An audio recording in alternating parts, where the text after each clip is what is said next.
óptica.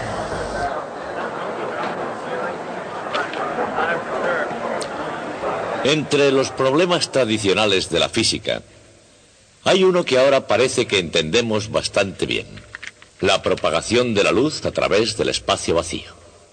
Maxwell, en su teoría, parece hablarnos de todo lo que necesitamos conocer sobre ese problema. La luz es una perturbación de la longitud de onda en un campo electromagnético que se propaga a una velocidad definida. Dicho así, suena muy bien. ¿Pero qué significa? Primero, ¿qué entendemos por campo electromagnético? Bien, es posible detectar la presencia de un campo eléctrico y de uno magnético utilizando cargas eléctricas. Si una carga eléctrica en el espacio experimenta una fuerza, hay un campo eléctrico presente. Si la carga está moviéndose y experimenta una fuerza debido a su movimiento, entonces hay un campo magnético presente. También sabemos lo que ocurre cuando los campos eléctricos y magnéticos son perturbados. Una perturbación en un campo eléctrico perturba el campo magnético, el cual a su vez perturba el campo eléctrico. La energía va saltando de un campo a otro. La perturbación se propaga de principio a fin a una velocidad que es una de las constantes fundamentales de la naturaleza. En principio, esa perturbación puede detectarse del mismo modo que detectábamos el campo, por medio de una carga eléctrica. Afortunadamente, no siempre tenemos que detectar las perturbaciones de esa manera, porque estamos equipados de unos detectores de perturbaciones de los campos electromagnéticos que se llaman ojos. El ojo es uno de los instrumentos más versátiles de la naturaleza.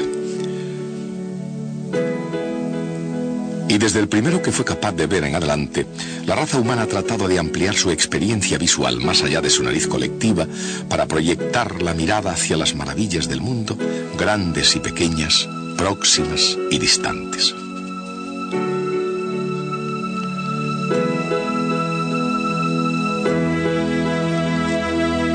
Naturalmente, para hacer un examen completo no basta solo una percepción de la luz, sino que se requiere una clara perspectiva de sus propiedades. Las propiedades de la luz se comprenden mejor por el simple hecho de que la luz es una onda.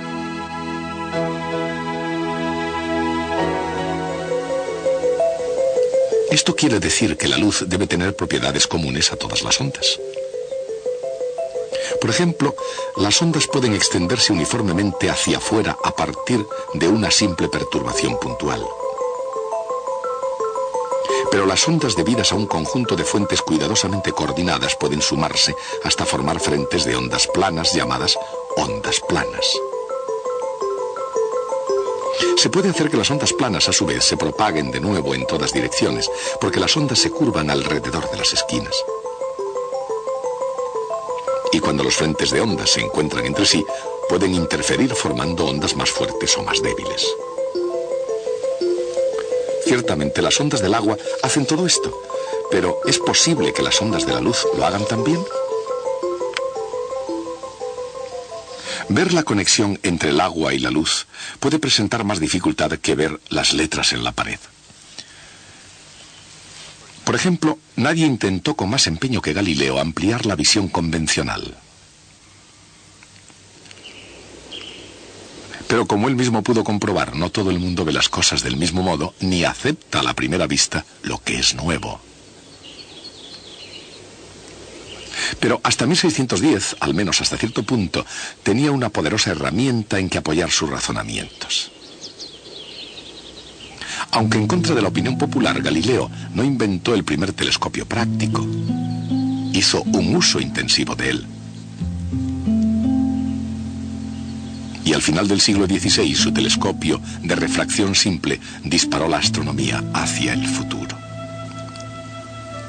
Tal como revelan sus dibujos, Galileo vio los anillos de Saturno, las manchas solares, las fases de Venus, las lunas de Júpiter y los cráteres de la Luna. Galileo debe haberse preguntado, si un hombre puede por fin ver lo grande y distante, ¿por qué no lo muy pequeño y cercano? Ante una pregunta de esa naturaleza, escudriñó a través de otro invento que se le ha atribuido, el microscopio compuesto. Y como ilustran sus dibujos en su potencia tosca, pero magnífica, Galileo fue capaz de ver una abeja italiana con extraordinario detalle.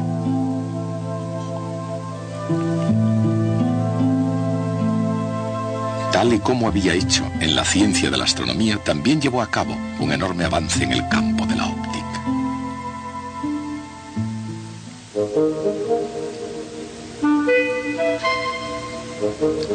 En contra de otra opinión popular, las gafas no son tan modernas como parecen. De hecho, en una sucesión de modelos, desde el siglo XVIII, han venido constituyendo las gafas un cierto espectáculo. Sin embargo, mientras que las monturas han estado sujetas al capricho de este o aquel diseñador, las lentes se han basado ordinariamente en un principio científico invariable. Este principio se aplica también a las lentes de los microscopios y de los telescopios. Se llama refracción.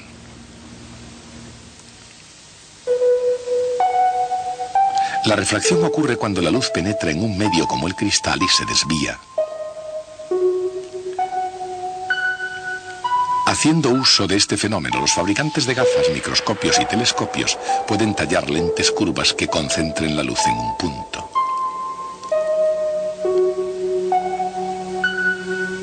Pero antes de eso, es posible ver la refracción en un estado natural.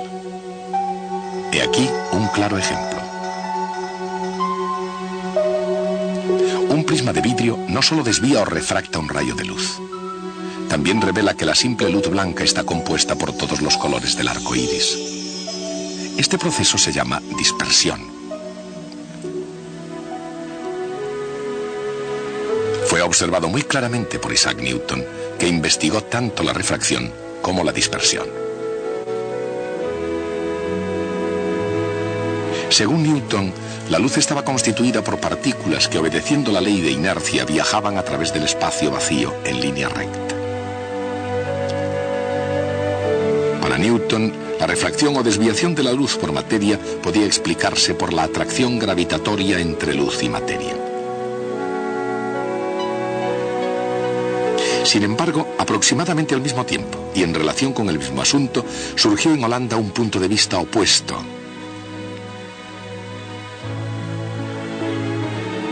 Christian Huygens, un físico y astrónomo holandés, expuso la teoría de que la luz, en lugar de estar compuesta por partículas o corpúsculos como Newton les llamaba, estaba formada por ondas. A la larga se vería que esta teoría era la correcta.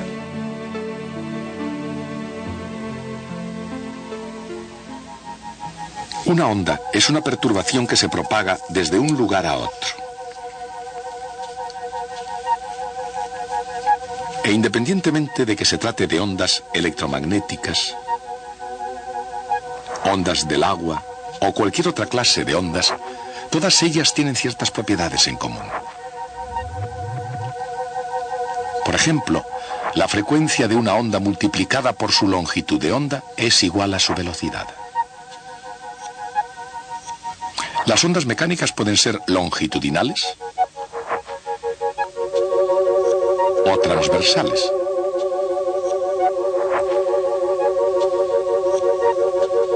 Mientras que las ondas electromagnéticas son siempre transversales y en el espacio vacío viajan siempre a la velocidad de la luz.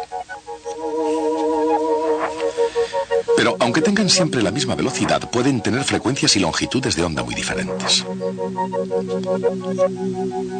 Al ser así, estas ondas llegan tan lejos que crean el espectro electromagnético completo.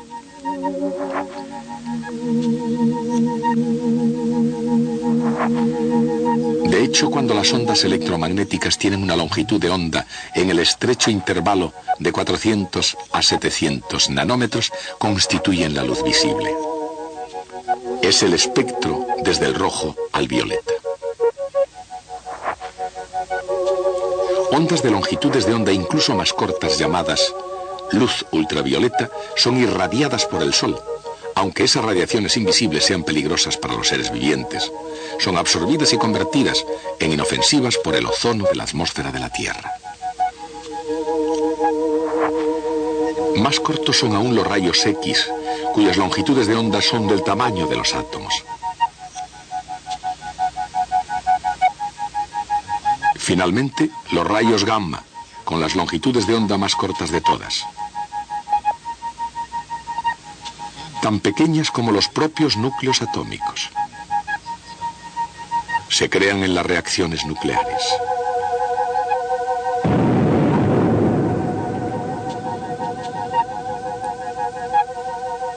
Ondas de longitudes de onda más largas, desde el intervalo de la luz visible en adelante, pueden ser creadas o absorbidas cuando los átomos cambian de un estado de energía a otro. Más allá de la luz visible se encuentran los rayos infrarrojos, cuya longitud de onda es más larga que la de la luz roja. La radiación infrarroja puede detectarse únicamente por el calor que aporta. El universo está bañado por radiaciones de longitud de onda larga, vistas como restos fríos del Big Bang. Esto incluye no solamente la radiación infrarroja, sino también las microondas. Las microondas son la primera parte del espectro cuya frecuencia es suficientemente baja como para poder ser generada por circuitos electrónicos de corriente alterna fabricados por el ser humano. El universo está igualmente lleno de ondas de radio. Estas ondas, con longitudes de onda de centímetros, metros o incluso kilómetros, completan el espectro electromagnético.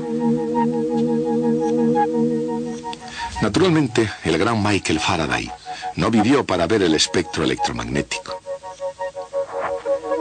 Sin embargo, este espectro comenzó a tomar forma cuando, al imaginar cargas eléctricas rodeadas de línea de fuerza, Michael Faraday se hizo a sí mismo una pregunta.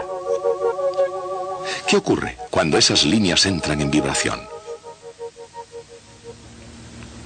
Faraday no obtuvo la respuesta completa, pero no se habría sorprendido por el cuadro que resultó.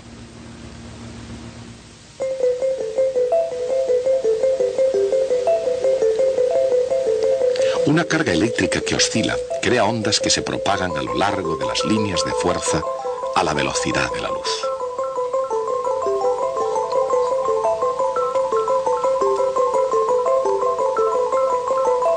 Estas ondulaciones son ondas transversales en el campo eléctrico, propagándose en frentes que se hacen cada vez más planos a medida que se alejan de la fuente, llegando a parecerse cada vez más a los frentes de ondas planas paralelas que llamamos ondas planas.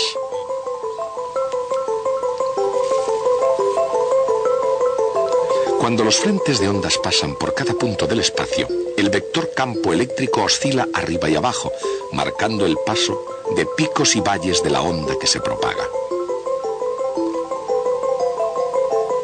Por tanto, una carga eléctrica oscilando es ciertamente la fuente de las ondulaciones que se extienden hacia el exterior en el campo electromagnético. Fue necesaria la teoría de James Clerk Maxwell para explicar la naturaleza de la luz y para proyectar la imagen del espectro electromagnético como un todo. A pesar de sus asombrosos estudios, Maxwell no fue el primero en ver la luz como una onda.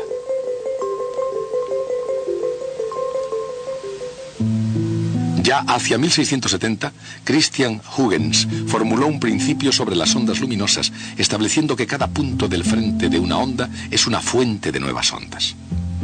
En 1801, a pesar de la importancia dada a la teoría de los corpúsculos de Newton, otro inglés, Thomas Young, probó por encima de toda sombra de dudas que la luz es una onda. Lo consiguió al probar que la luz posee una propiedad de las ondas llamada interferencia. La interferencia de las ondas puede considerarse como constructiva o como destructiva. Si las ondas al viajar se encuentran entre sí en fase, pueden reforzarse mutuamente creando una onda mayor y produciendo lo que se conoce como interferencia constructiva.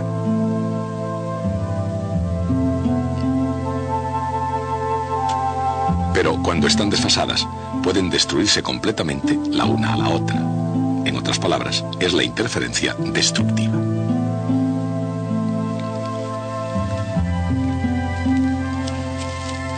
Tal y como sospechó Thomas Young, todas las ondas en todos los medios se comportan de esa manera. Y para probar que la luz es una onda, simplemente tenía que ilustrar que la luz presenta interferencia, el comportamiento común a todas las ondas. El principio es el siguiente. La luz de una fuente única atraviesa dos ranuras, una al lado de la otra, separadas poco más que la longitud de onda de la propia luz. Después de pasar por las ranuras, la luz muestra una configuración característica en la pantalla. Cuando una única onda plana llega a las dos ranuras, cada ranura se convierte en fuente de frentes de ondas que se extienden. Y puesto que ambas nuevas ondas dimanan de la misma onda plana, sus oscilaciones están sincronizadas. El resultado es una configuración estable de ondulaciones hacia arriba y hacia abajo, alternando con direcciones a lo largo de las cuales las ondas se destruyen mutuamente. Esto produce una configuración de franjas sobre la pantalla separadas por franjas oscuras de interferencia destructiva.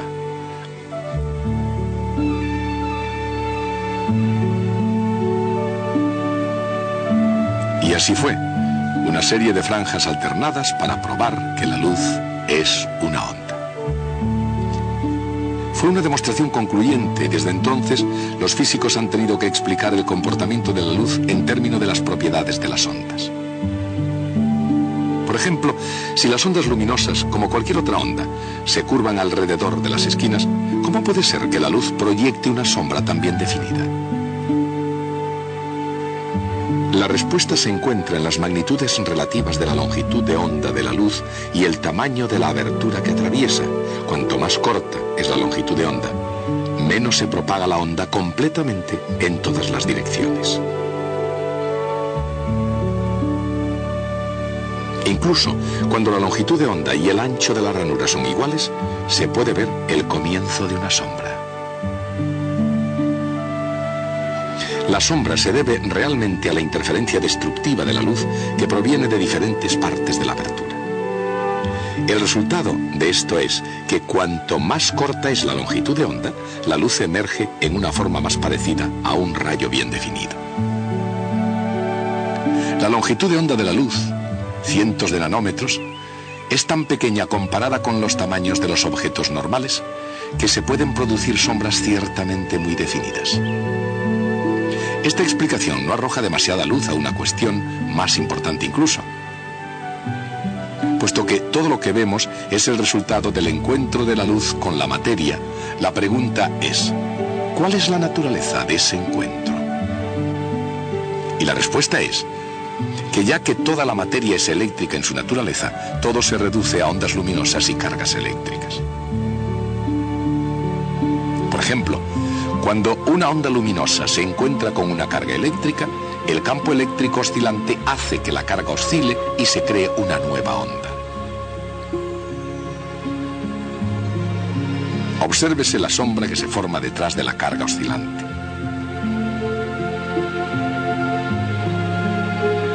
Varias cargas eléctricas en línea, que podrían ser electrones unidos a átomos en un cristal, pueden producir frentes de ondas planas que salen en nuevas direcciones.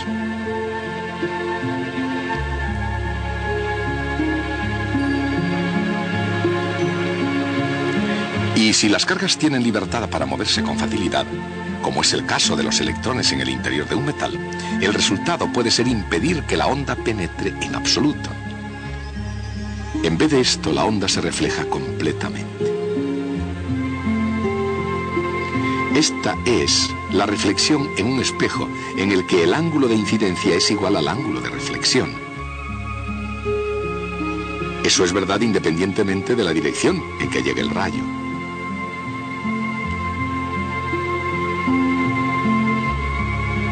La reflexión puede describirse también de un modo diferente. De todas las trayectorias posibles desde la fuente primero al espejo y después a un destino, la trayectoria real es aquella que se recorre en el tiempo más corto. Como lo que se requiere para hacer rebotar la luz es una superficie metálica con sus cargas eléctricas móviles, los espejos se hacen de plata extendida sobre la superficie de un vidrio. Pero si es así, ¿cómo funcionan los espejos? ¿Por qué funcionan las lentes? Las lentes funcionan porque cuando la luz viaja a través de un medio transparente como el vidrio, la continua reconstrucción del rayo de luz por cada molécula del material disminuye la velocidad. En otras palabras, la velocidad de la luz dentro del vidrio es menor que en el aire.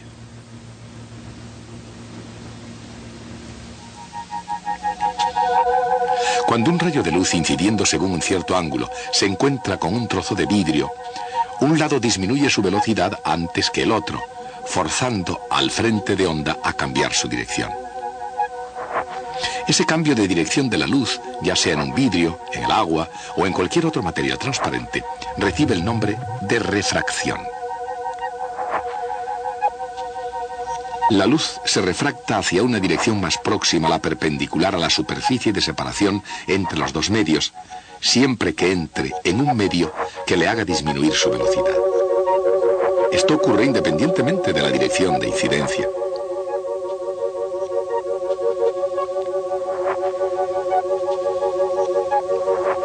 Y como en el caso de la reflexión, de todas las trayectorias que la luz podría seguir desde la fuente a su destino, la trayectoria real es la que permite que la luz llegue en el mínimo tiempo.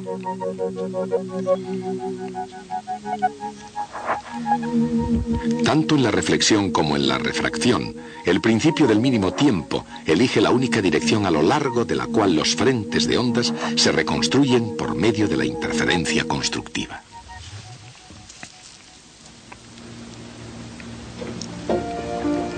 Los ojos tienen una lente incorporada que tiende a refractar la luz que entra, y por ello forma una imagen precisa en la retina.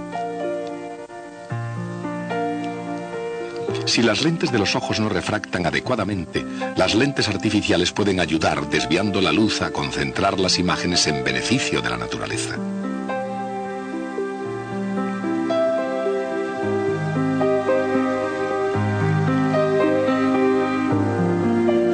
Por supuesto, la refracción lleva consigo frecuentemente otro tipo de distorsión, porque la refracción de la luz depende del color de esta.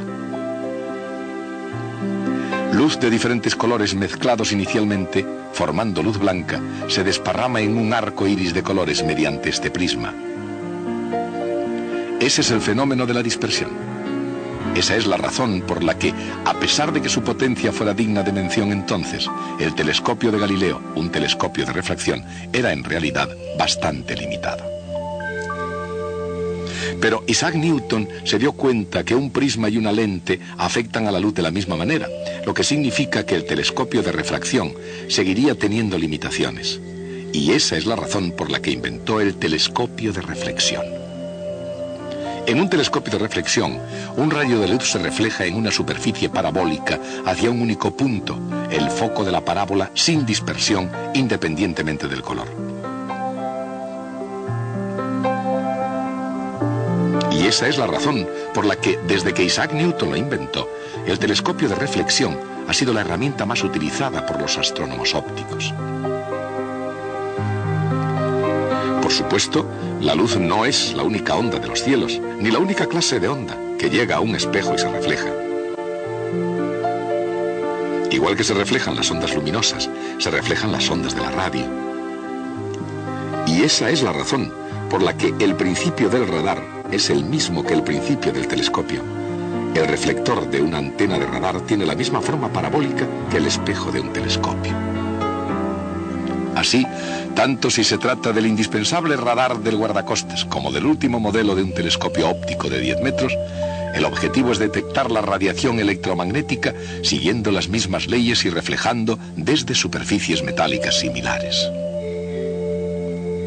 Independientemente del objeto, desde las letras del oftalmólogo, situadas a pocos metros, hasta una estrella increíblemente distante en las lentes de un moderno telescopio, las ondas luminosas continúan revelando los espectáculos más asombrosos. Y en cierto modo, el viaje acaba de empezar.